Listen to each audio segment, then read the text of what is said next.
Welcome to English scholar YouTube channel. I am Brajen Thakur. इस video में आप देखेंगे एमपी बोर्ड क्लास 12 इंग्लिश के मोस्ट इम्पोर्टेंट क्वेश्चन आंसर। इस वीडियो में हम poem number 5 aunt Jennifer's tigers के मोस्ट इम्पोर्टेंट क्वेश्चन को डिस्कस करेंगे। यह वो क्वेश्चन आंसर हैं जिनके आने के चांस ज़्यादा हैं, तो वह हमने इस वीडियो में इंक्लूड किए हैं इस पीडीएफ में। अगर आपको अदर इम्पोर्टेंट क्वेश्चन लगते हैं तो आप अपने हिसाब से वो भी लर्न कर सकते हैं। बाकी सबसे पहले अगर आप इस पोएम को लर्न कर रहे हैं तो आपको ये आंसर लर्न करने चाहिए, क्योंकि जो सबसे मोस्ट इम्पोर्टेंट क्वेश्चन है वह यही है। तो फर्स्ट वाला क्वेश्चन पढ़ते हैं इसका। What is suggested the image massive weight of uncle's wedding band. यह क्वेश्चन आया हुआ है 2023 में। इसका आंसर आपको यहाँ पर प्रोवाइड करा गया है। अगर आपको यह जब लगता है या दिक्कत होती है to आप अदर सोर्स से भी यूज़ करके उसका आंसर लर्न कर सकते हैं। अब इसके बाद इसका नेक्स्ट इम्पोर्टेंट क्वेश्चन देखते हैं। How do denizens and symbolic aid to our understanding the tiger's attitude. अब यहाँ पर यह क्वेश्चन भी इम्पोर्टेंट है और मोस्ट इम्पोर्टेंट है, तो आप इसे भी लर्न कर सकते हैं। इससे पहले वाला 23 में आया हुआ था, तो ये भी आ सकता है। और इस पोएम के सेंट्रल आइडिया और समरी भी आपको अलग वीडियो में मिल जाएंगी, तो आप वहाँ से इसके सेंट्रल आइडिया और समरी को लर्न कर लें, क्योंकि ये पोएम भी इम्पोर्टेंट है। इससे अभी कम ही क्वेश्चन आए हैं, लेकिन इस बार इससे आने के चांस ज़्यादा हैं। क्वेश्चन नंबर 3 पढ़ते हैं। Why do you think aunt Jennifer created animals that are so different from her own character?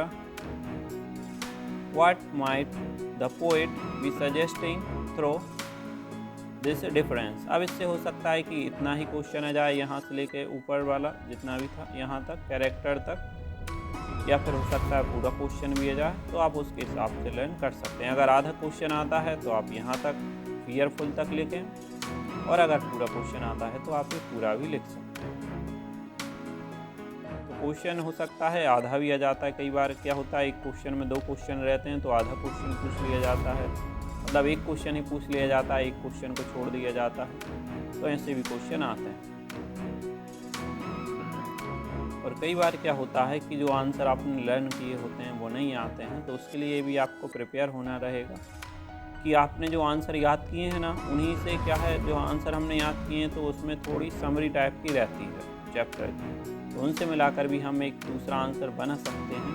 उसकी भी आपको प्रैक्टिस करनी होगी कि थोड़ा हमने पार्ट क्वेश्चन से उठा लिया और फिर अदर क्वेश्चन को उसमें मिक्स करके एक नया आंसर बना दिया। वो भी एक आर्ट है, उसमें आपको कुछ मार्क्स मिल सकते हैं अगर आप क्वेश्चन बाहर से आते हैं, मतलब चैप्टर के अंदर से तो आएंगे, लेकिन ऐसे क्वेश्चन आते हैं जो आपने लर्न नहीं किए हैं, तो आप उन्हें इस तरीके से लिख सकते हैं। ऑफ व्हाट और of whom is aunt Jennifer terrified. तो यहाँ पर बताया गया कि आंट जेनिफर को डर क्या था या किससे आंट जेनिफर डरी हुई थी। ठीक है, मतलब आप समझ गए होंगे। तो यहाँ पर आंट जेनिफर किससे, जो उनकी शादी हुई थी उससे रिलेटेड उन्हें डर था। सी has got the old unhappy memories which are still fresh in her mind। इसके साइड 2 आंसर प्रोवाइड नहीं कराए गए हैं, तो आप इन्हीं आंसर को लर्न कर सकते हैं। अगर आपको दिक्कत होती है तो आप दूसरे आंसर भी लर्न कर सकते हैं। अब इस पोएम के बाद आपको विस्तार के आंसर मिलने वाले हैं, जो मोस्ट इम्पोर्टेंट क्वेश्चन है। पहले इसका लास्ट क्वेश्चन और पढ़ते हैं। ये क्वेश्चन भी हमें इम्पोर्टेंट लगा, और इस क्वेश्चन को अगर आप लर्न कर लेते हैं तो आपको हो सकता है कि कोई आंसर आए और इन्हीं जो सिंबल इसमें यूज़ किए गए हैं उनसे रिलेटेड क्वेश्चन बना के पूछ लिया जाए, तो आप उसके आंसर भी दे सकते हैं। इसलिए इसे हमने इंक्लूड कर लिया है। Interpret the symbols found in this poem. तो इसमें जो अलग अलग वर्ड यूज़ किए गए हैं उनको यहाँ पर डिस्क्राइब किया गया है कि इसमें जो सिंबल यूज़ किए गए हैं, the massive weight of wedding band symbolise, मतलब जो इतना यूज़ हुआ है massive weight of wedding band, इसका मीनिंग क्या है, या सिम्बलाइज मतलब जैसे आप मानते हैं ना कि जैसे ये सिंबल है कोई सा, ठीक है, जो एरो जो चल रहा है ये क्या है, एक सिंबल है, तो इसका मीनिंग क्या होगा। वैसे ही इंग्लिश में क्या है, कुछ वर्ड दिए रहते हैं, जैसे ये वर्ड का यूज़ हुआ है तो ये हमें किस ओर संकेत करते हैं, क्या है इसका मीनिंग, वो बताना रहता है हमें। कई बार पोएम, मैक्सिमम पोएम में क्या होता है, अगर हम direct word to word answer निकालते हैं तो उनके आंसर नहीं निकलते हैं, लेकिन उसके पीछे क्या है, थोड़े हम थॉट प्रोसेस लगाएं तो उसका आंसर हम निकाल सकते हैं। तो उसी तरीके से ये सिंबल यूज़ किए जाते हैं पोएम में। इसके बारे में हमें इस क्वेश्चन में बताना है कौन कौन से सिंबल यूज़ हुए हैं और उनके मीनिंग क्या था। तो यह क्वेश्चन भी मोस्ट इम्पोर्टेंट लगा हमें, इसलिए हमने इस वीडियो में इसे इंक्लूड कर दिया।